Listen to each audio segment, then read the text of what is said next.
Well, casualties from Israel's use of live ammunition against Palestinians are on the rise. The UN says it is seriously concerned.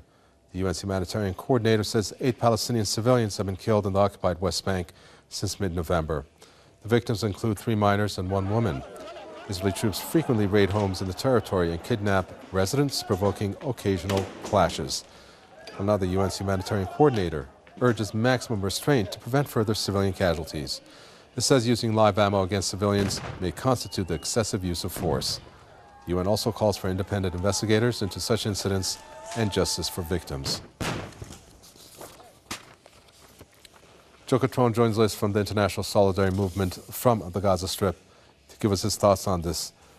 Joe Catrone, I'm not too sure whether to applaud the UN on this or not when there's weekly systematic attacks on Palestinian properties, including kidnappings, including deaths that do occur, and of course the Gaza Strip, not to mention, of which the UN has said that it's not going to be livable by 2020. I mean, what do you make of UN's statements on this regarding Israel's use of live ammo against Palestinians on the rise? Well, I think it all depends on whether we see any actions as a result of these fine words. The UN now has a golden opportunity to take some actions as a result of Israel's boycott of the United Nations Human Rights Council. It is, in fact, the first country to boycott that body in its history. And it has refused a periodic review, which every country is obligated to undergo. So now we will see what the UN does, whether their words are worth anything. Israel's escalating attacks on Palestinians come in the context of a number of new challenges it faces in the region. Of course, the Israelis went into the 8-day war in November expecting to win a resounding victory. They did not. They quickly found themselves clamoring for a ceasefire after the resistance was able to strike at targets, including Tel Aviv.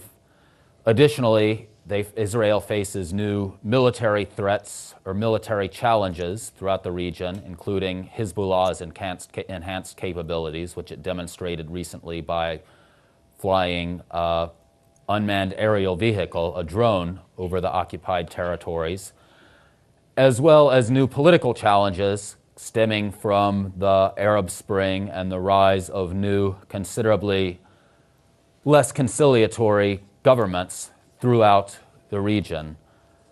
Israel is responding to these challenges with various kinds of aggression, both against Palestinian civilians and in attacks like we've seen today, apparently within Syria. What the UN will do, I don't know. It remains to be seen, and it will probably depend a great deal on the kinds of pressure they face from organized civil society to take action.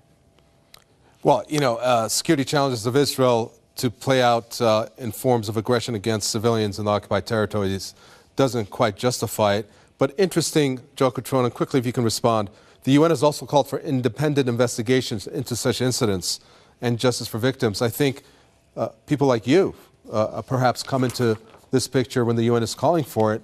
Not too sure why, but what do you make of that statement? Honestly, I'm a little cynical about it. We hear lots of calls for investigations, and for what? Do we need more information? Is the problem a lack of information? Are there not enough reports in existence? No, there are plenty of reports. If someone wants reports, I'll send them all the reports they can possibly use, full of data and documentation.